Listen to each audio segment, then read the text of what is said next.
may mga taong nagmahal sa maling panahon at maling paraan. At nanindigan sa salitang wala akong pakialam sa sasabihin ng iba. Basta masaya ako. Tama ba? Kapag nagmahal ka, hanapin mo kung saan ka sasaya. Pero siguraduhin mo sa tamang tao. Hindi yung kailangan yung itago. Huwag tayong maging selfish sa pagmamahal. At lalong hindi mo makahanap ang totoong pagmamahal hanggat may nasasaktan kang tao. Huwag mong pilitin kunin ang bagay na hindi nakalaan para sa'yo. Lagi mong tatandaan, nagmahal ka para sumaya, hindi para magdusa.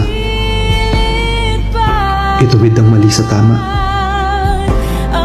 at palayain ang taong hindi sa'yo nakatadhana.